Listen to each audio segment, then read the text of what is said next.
Hello dear learners, PG is here and welcomes you in PG point. शुरू करेंगे आज का आपका लेसन जो है माध्यमिक शिक्षा यानी कि सेकेंडरी एजुकेशन से रिलेटेड। इससे पहले हमने आपको प्राथमिक शिक्षाएं के क्लासेस दे चुके हैं। उससे पहले भी हम आपको पेपर 1 जो है आपका उसकी कंप्लीट क्लासेस अवेलेबल हैं 26 लेसन्स के साथ में विद MCQs। अगर अभी तक आपने उनको नहीं देखा है तो must watch that classes in which last unit और we can say that last chapters are too much important, so must read carefully each and every line. Okay, उसके साथ में हमने आप लोगों को जो प्रोवाइड कर रखा है वो है आपका पेपर 3 भी। उसकी भी हमने ऑलमोस्ट यूनिट्स कंप्लीट करा दी हैं, तो एक बार आप चैनल पे विजिट ज़रूर करिएगा। अगर आप नए हैं तो सब्सक्राइब करके बेल आइकन ज़रूर प्रेस करिएगा। तो आइए समझते हैं कि माध्यमिक शिक्षा से संबंधित क्या बातें कही गई हैं और क्या कुछ है इसमें। सबसे पहली बात तो माध्यमिक शिक्षा देश के शैक्षिक पैटर्न में एक बहुत ही रणनीतिक स्थिति रखता है। ये शिक्षा प्रत्येक व्यक्ति के जीवन में महत्वपूर्ण खंड है। माध्यमिक शिक्षा किसी भी देश की शिक्षा का अत्यंत महत्वपूर्ण स्तर होता है और ये वो स्तर है जो प्राथमिक व उच्च के मध्य होता है। देखो, माध्यमिक नाम ही है, एक तरीके का ये काहे का कार्य करता है, तो ये एक प्रकार का ब्रिज का कार्य करता है। माध्यमिक शिक्षा आपका किसका कार्य करता है? पुल का कार्य करता है। किसके और किसके मध्य? तो प्राथमिक और आपके उच्च शिक्षा के मध्य जो माध्यमिक शिक्षा होती है वो काहे का कार्य करती है भैया? तो ब्रिज का कार्य करती है, यानी कि इन दोनों को जोड़ती है। किसको किसको भैया? तो प्राथमिक शिक्षा को और उच्च शिक्षा को आपस में जोड़ती है। कौन जोड़ता है? तो माध्यमिक शिक्षा। सामान्यतः इस स्तर पर पढ़ने वाले छात्र किशोरावस्था के होते हैं। मतलब जनरली अगर देखा जाए तो किशोरावस्था आपकी 12 से 18 वर्ष और 13 से 19 वर्ष के मध्य मानी गई है ना। तो लगभग जो बच्चे होते हैं वो इसी एज के होते हैं जो माध्यमिक शिक्षा ग्रहण कर रहे होते हैं। इसलिए इस स्तर का महत्व और भी बढ़ जाता है, क्योंकि आपको पता है कि उथल पुथल की अवस्था है आपकी किशोरावस्था। इसी वजह से जो आपकी माध्यमिक शिक्षा का महत्व है वो और भी ज़्यादा बढ़ जाता है।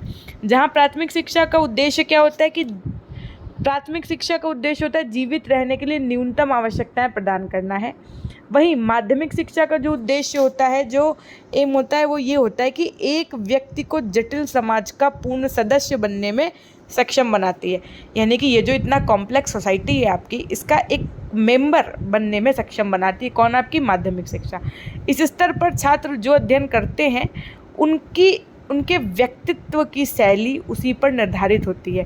यहीं से उनके व्यवसाय की तैयारी भी आरंभ हो जाती है और ये शिक्षा छात्र में सामाजिकता व सामुदायिकता का विकास करती है। साथ ही ये शिक्षा छात्र छात्राओं की उच्च शिक्षा के आधार तैयारी करती है और यहाँ से छात्र और छात्राएं जीवन की कला सीखते हैं। क्वेश्चन पूछा जाए अगर छात्र और छात्राएं जीवन की कला सीखते हैं, ऑप्शन ए प्राथमिक शिक्षा से, ऑप्शन बी माध्यमिक शिक्षा, ऑप्शन सी उच्च शिक्षा, ऑप्शन डी इनमें से सभी, तो आप क्या लगा कर कहेंगे? जो जीवन की कलाएं हैं वो माध्यमिक शिक्षा के माध्यम से बच्चा सीख रहा होता है। माध्यमिक स्तर पर शैक्षिक प्रणाली का विकास जो है वो दो तरीके से हम आपको इसको समझाएंगे। पहला कि स्वतंत्रता से पहले यानी कि 1947 से पहले माध्यमिक शिक्षा कैसे थी और किस रूप में बच्चों को दी जाती थी, और उसके बाद में आफ्टर इंडिपेंडेंस यानी कि स्वतंत्रता प्राप्ति के बाद में ये शिक्षा कैसे दी जाती है बच्चों को। तो देखिए, दोनों में बातें हैं। क्या है?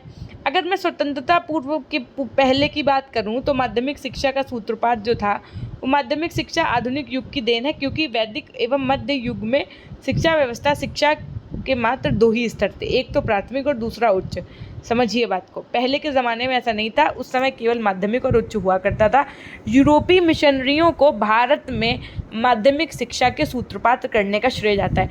क्वेश्चन पूछा जा सकता है आपसे, कैसे क्वेश्चन पूछा जा सकता है कि पूछा जा सकता है कि भारत में माध्यमिक शिक्षा के सूत्रपात करने का श्रेय जाता है, किसको जाता है? ऑप्शन होंगे आपके पास 4, तो आप क्या लगा करके आएंगे? यूरोपीय मिशनरी। किसको भैया? तो यूरोपीय मिशनरियों को माध्यमिक शिक्षा का सूत्रपात करने का श्रेय जाता है, क्योंकि इन्होंने 18वीं शताब्दी के अंत में देश के कुछ भागों में माध्यमिक विद्यालयों की स्थापना की थी। इन लोगों से प्रेरित होकर कुछ भारतीयों ने माध्यमिक विद्यालयों की भी स्थापना का कार्य किया था। इसी के तहत जो आपके डॉक्टर SN मुखर्जी थे, इन्होंने कहा माध्यमिक स्कूलों की स्थापना का मुख्य उद्देश्य धनी भारतीयों की अपने अंग्रेज शासकों की भाषा की सीखने की मांग की पूर्ति करना था।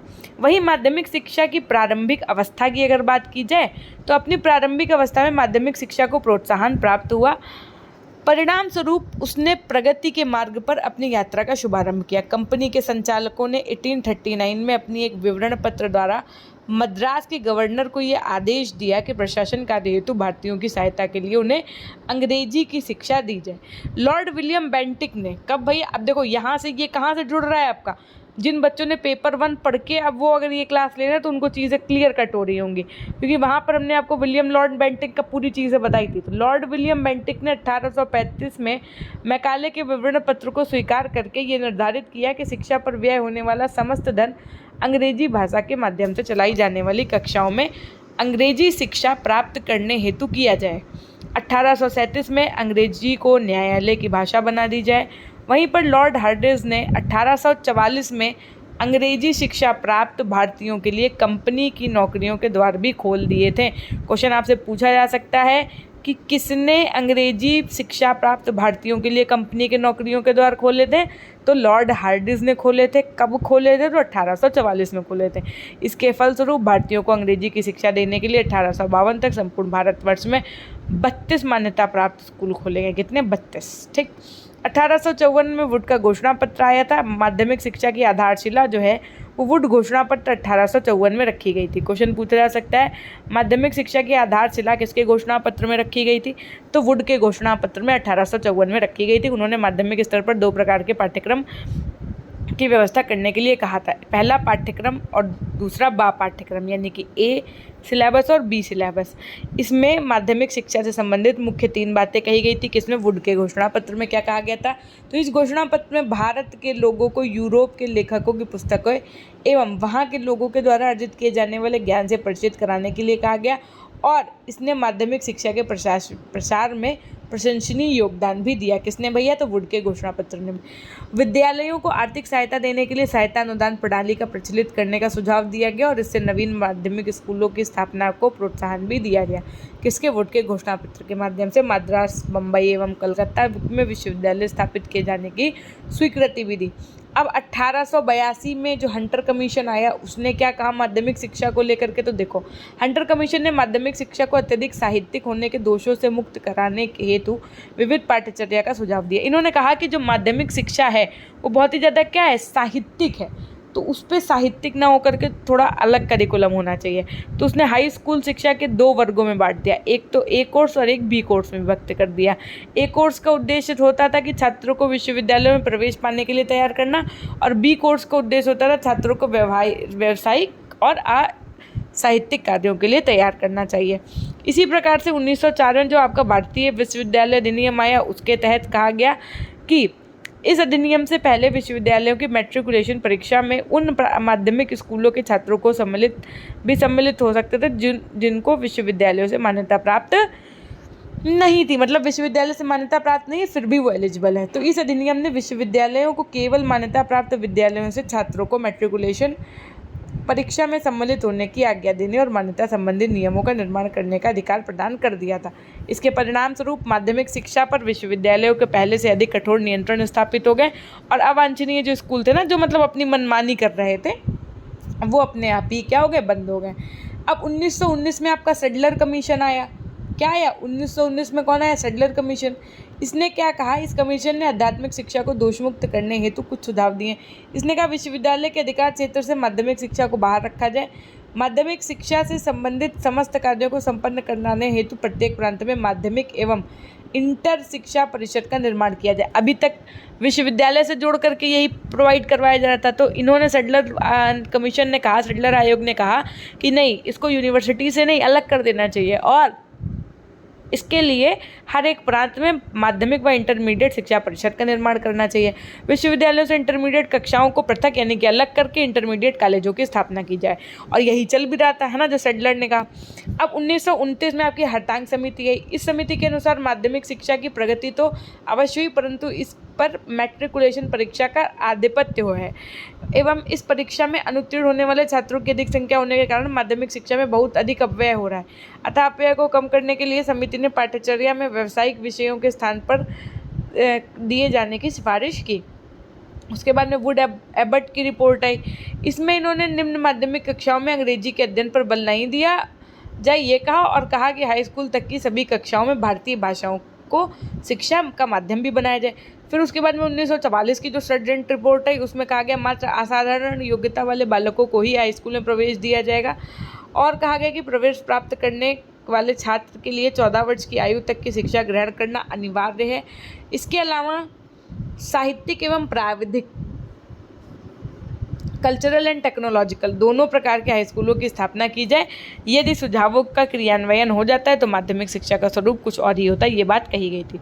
अब ये तो आपने पढ़ लिया कि स्वतंत्रता के पूर्व कैसी थी शिक्षा व्यवस्था, है ना। पूरा आपने वैदिक काल से लेकर के अपना कहाँ तक देख लिया, स्टूडेंट रिपोर्ट तक।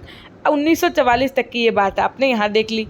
इसके बाद में 1947 यानी कि स्वतंत्रता प्राप्ति के बाद क्या थी सारी सिनेरियो माध्यमिक शिक्षा को लेकर के। तो सबसे पहले जो आई आपकी वो आई ताराचंद समिति। सबने अपने अपने सुझाव दिए और आपको इन्हीं सुझाव को अपने स्मरण में रखना है और इन्हीं के बेसिस पे आपसे क्वेश्चन पूछेगा। तो ताराचंद जो समिति थी, इस समिति ने माध्यमिक शिक्षा पर निम्नलिखित सुझाव दिए। क्या सुझाव दिया? इन्होंने कहा माध्यमिक शिक्षा जो स्तर है उसकी शिक्षा अवधि 12 वर्ष की हो, जिसमें 5 वर्ष जूनियर बेसिक शिक्षा, 3 वर्ष की उच्च बेसिक शिक्षा और 4 वर्ष की उच्चतर माध्यमिक शिक्षा हो। माध्यमिक शिक्षा बहुउद्देशीय होनी चाहिए और इसकी जांच हेतु एक आयोग की नियुक्ति की जानी चाहिए। ये ताराचंद समिति ने कहा। विश्वविद्यालय या शिक्षा आयोग ने कहा, इन्होंने कहा कि शिक्षा के संदर्भ में माध्यमिक के संबंध में कुछ सुझाव दिए। इस आयोग ने भारतीय शिक्षा प्रणाली में माध्यमिक शिक्षा का सबसे निर्बल कड़ी बताया कि मतलब जिस हिसाब से इसको बलवान होना चाहिए उस हिसाब से बलवान नहीं है, मतलब बहुत ही निर्बल कड़ी है, यानी कि यहीं से टूट जाती हैं चीज़ें, तो उसमें सुधार किए जाने पर बल दिया। उसी के बाद में माध्यमिक शिक्षा आयोग आया, जिसको भारत सरकार 1952 में मुदालियर आयोग का गठन किया, जिसने माध्यमिक शिक्षा के विषय में अनेक उपयुक्त सुझाव दिए। शिक्षा आयोग की नियुक्ति शिक्षा के सभी स्तरों की जांच करने के लिए हुई थी। इसने माध्यमिक शिक्षा में सुधार करने हेतु महत्वपूर्ण सुझाव भी दिए। राष्ट्रीय शिक्षा नीति 1986 में पूरे देश में समान शिक्षा संरचना 10+2+3 को लागू करने की घोषणा की गई, जिसके अंतर्गत 1 से 8 तक प्राथमिक तथा 9 से 12 तक माध्यमिक शिक्षा आती है।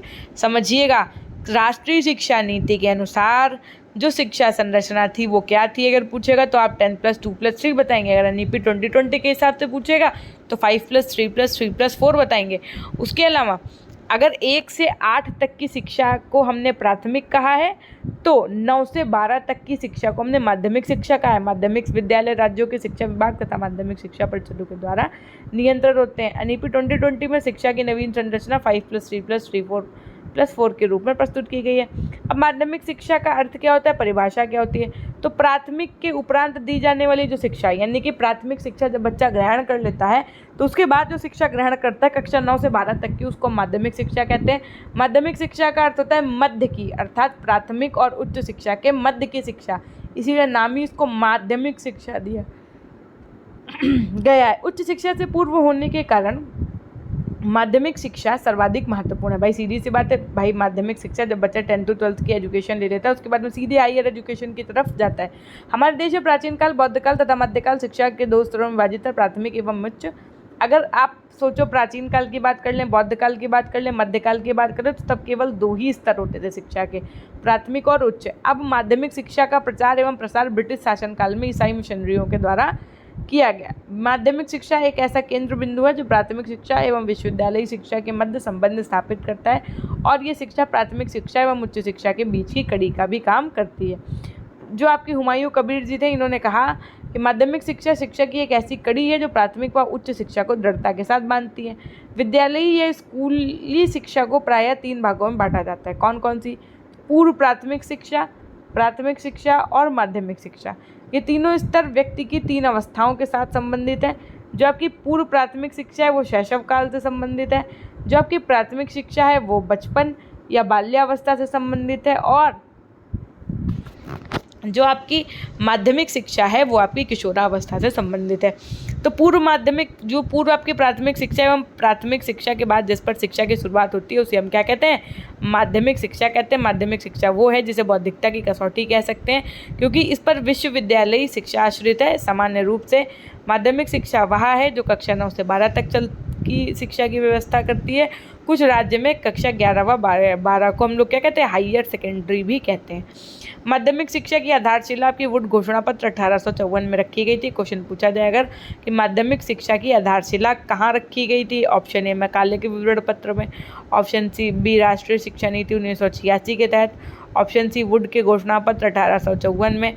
तो आप क्या लगा कर कहेंगे कि माध्यमिक शिक्षा की आधारशिला जो है वो वुड के घोषणा पत्र 1854 में रखी गई थी।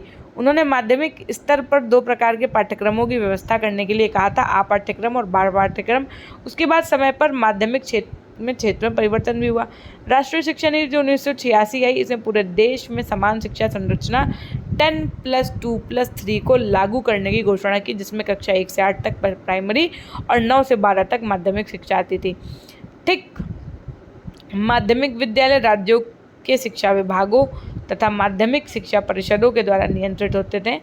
वर्तमान में नई शिक्षा नीति 2020 के आ जाने से नया शैक्षिक पैटर्न आपका NEP 2020 के तहत यही 10+2+3 वाला 5+3+3+4 में लागू हो गया है, जिसमें +4 के अंतर्गत आपके कक्षा 9 से 12 तक की शिक्षा आ जाएगी और ये आपका अंतिम चरण है। समझ गए बात को? ओके। माध्यमिक शिक्षा के उद्देश्यों की अगर मैं बात करूं, सबसे पहली बात तो है कि अंग्रेजी शासनकाल में माध्यमिक शिक्षा का मुख्य उद्देश्य क्या था। अंग्रेजों की शासनकाल की अगर बात की जाए तो मुख्य उद्देश्य था कि अंग्रेजी पढ़े लिखे बाबू तैयार करना। स्वतंत्रता प्राप्ति के बाद अगर हम बात करें तो हमारी केंद्र सरकार ने 1952 में डॉक्टर लक्ष्मण स्वामी मुदालियर, क्वेश्चन पूछा जा सकता है, स्वतंत्रता प्राप्त होने के उपरांत हमारी केंद्र सरकार ने 1952 में डॉक्टर लक्ष्मण स्वामी मुदालियर की अध्यक्षता में माध्यमिक शिक्षा आयोग का गठन किया। क्वेश्चन पूछा जा सकता है किसकी अध्यक्षता में माध्यमिक शिक्षा आयोग का गठन हुआ, तो डॉक्टर लक्ष्मण स्वामी मुदालियर की अध्यक्षता में माध्यमिक शिक्षा आयोग का गठन हुआ 1952 में। और इस आयोग ने माध्यमिक शिक्षा के 4 मुख्य उद्देश्य बताए। कौन कौन से? पहला बताया जनतंत्रात्मक नागरिकता का विकास, यानी कि इस देश के हर एक व्यक्ति को जन जन तक की शिक्षा पहुंचनी चाहिए। इसमें सबसे बड़ा जनतंत्रात्मक देश अपना देश भारत ही है। क्योंकि इस प्रकार की शासन प्रणाली बहुत ही कोमल होती है, अतः इसके असफल होने पर भी अनेक संभावनाएं होती है। जनतंत्रात्मक शासन व्यवस्था की सफलता नागरिकों पर निर्भर करती है। जनतंत्रात्मक देश के लिए सत्यवादी, स्वतंत्र एवं निष्पक्ष विचार वाले, अनुशासित, सहयोगी एवं उदार राष्ट्रीय भावना से उत्पन्न नागरिकों की आवश्यकता भी होती है। दूसरा इन्होंने कहा व्यावसायिक दक्षता का विकास करना। इन्होंने कहा, किसने कहा? तो ये बात आपकी कही जो माध्यमिक शिक्षा आयोग है इसके माध्यम से कही गई कि व्यावसायिक दक्षता का विकास करना।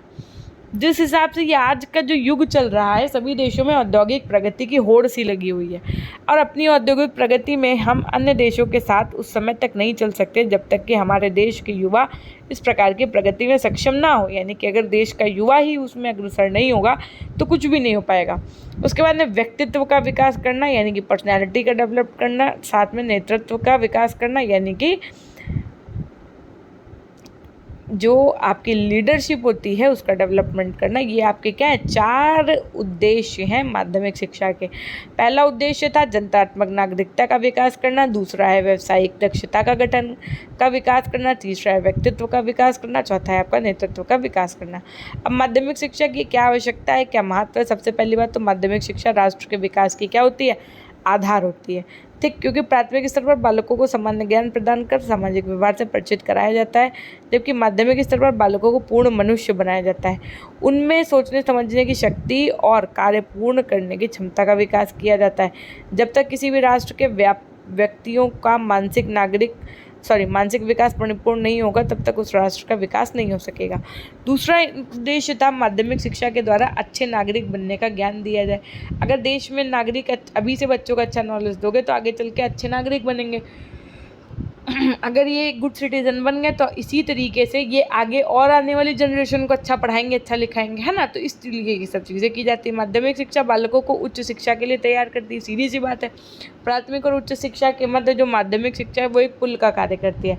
तो अगर बच्चों को डीपली नॉलेज हो गया अपने किसका, सेकेंडरी सेक्शन का, यानी कि 9th 10th 11th 12th का, तो बच्चा आगे चल के बहुत अच्छा कुछ कर सकता है। माध्यमिक शिक्षा बालकों को उच्च शिक्षा के लिए तैयार करती है, सीधी सी बात है।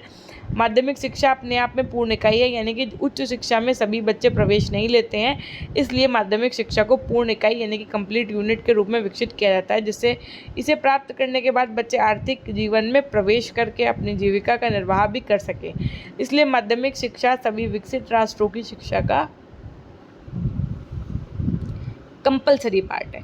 माध्यमिक शिक्षा बालकों हेतु पूर्ण शिक्षा भी कही जाती है, क्योंकि किसी भी राष्ट्र में माध्यमिक शिक्षा जनसंख्या में एक बहुत बड़े भाग के लिए पूर्ण शिक्षा होती है, क्योंकि उच्च शिक्षा में योग्य एवं मेधावी छात्र छात्राएं प्रवेश ले पाते हैं। इसलिए शिक्षा की व्यवस्था इस प्रकार की जाती है जिसके द्वारा बालकों को व्यक्तित्व का निर्माण किया जा सके और उन्हें व्यवसायों के लिए योग्य बनाया जा सके तथा सामान्य नागरिक के रूप में तैयार किया जा सके। नेक्स्ट जो आपका चैप्टर है वो है उच्च शिक्षा से रिलेटेड, यानी कि हायर एजुकेशन से रिलेटेड।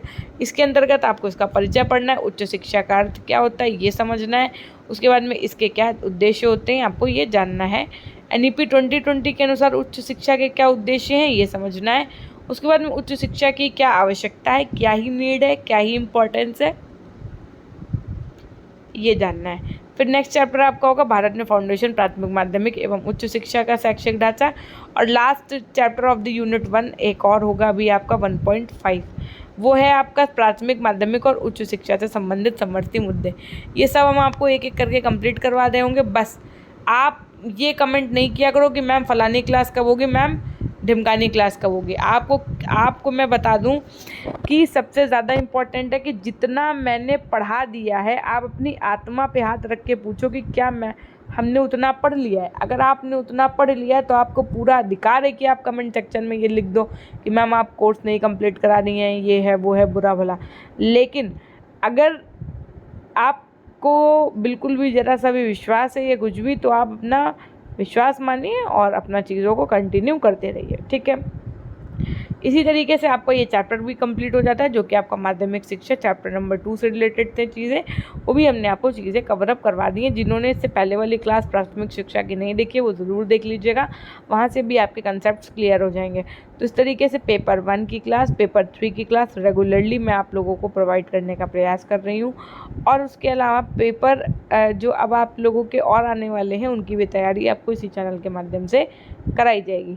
इसके अलावा अगर आपको कोई शिकायत है, कोई दिक्कत है, तो आप हमें pg.100@gmail.com पे मेल कर सकते हैं। और pg.official के नाम से हमारी इंस्टाग्राम ID है, आप हमसे वहाँ से भी जुड़ सकते हैं। ये थी एक छोटी सी जानकारी। मिलते हैं हम आपसे नेक्स्ट क्लास के माध्यम से। तब तक के लिए अपना ध्यान रखिएगा, हमेशा खुश रहिए, मुस्कुराते रहिए, कभी अपने लिए तो कभी अपनों के लिए। Till then take care, bye bye, love you all, love you my dear class. अपना ध्यान रखिएगा।